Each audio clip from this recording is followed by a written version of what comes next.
Hello everyone, আজকে রান্না হবে লাউ চিংড়ি। তো আমি লাউটা সুন্দর করে যে এরকমভাবে কেটে নিয়েছি। লাউটা বেশ কচি ছিল।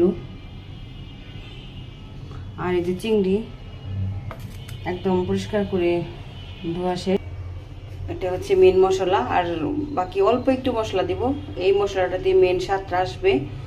কাঁচামরিচ, আদা, রসুন, পেঁয়াজ, এটা আমি শিলপাটাতে বেটে নিব।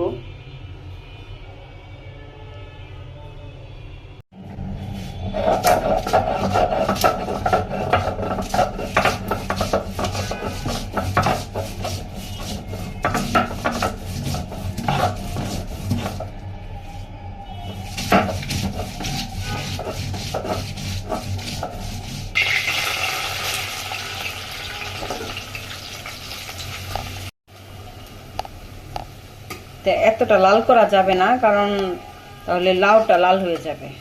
আমি চাচ্ছি লাউটা একদম লাউয়ের কালার থাকবে। লাউয়ের নিজস্ব একটা কালার আছে।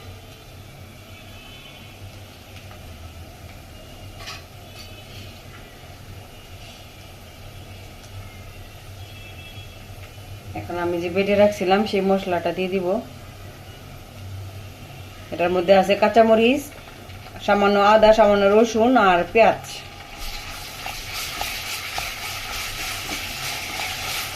একটু ভেজে নেই।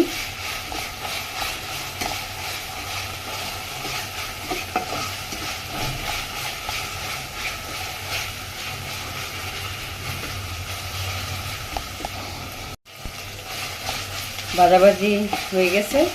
তো এখন এটার মধ্যে সামান্য হলুদ আর সামান্য মরিচের গুঁড়া দিয়ে দিব। বেশি না, খুবই সামান্য।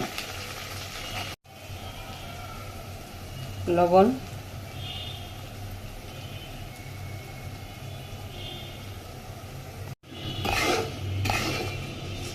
চিংড়ি মাছগুলো দিয়ে নাড়াচাড়া করে নিচ্ছি। এখন কষিয়ে নিব। আমার চিংড়িগুলো কষানো শেষ। এখন আমি এতে লাউ দিয়ে দিব।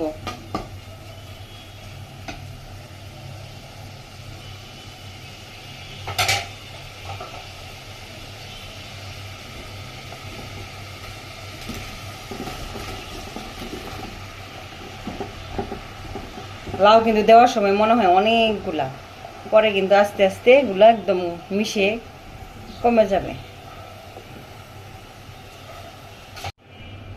এখন একটু নেড়ে চেড়ে নেই, মিশিয়ে নেই।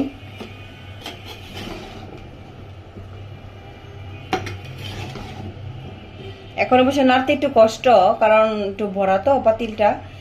এটা যখন একদম মিশে যাবে তখন এটা এমনিতেই কমে যাবে। তো একটু কমার জন্য ওয়েট করি, তখন আমার নাড়তেও সুবিধা হবে।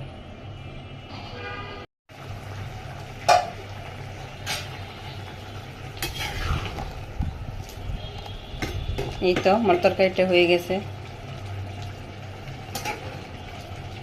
একদম ডান লাউ চিংড়ি।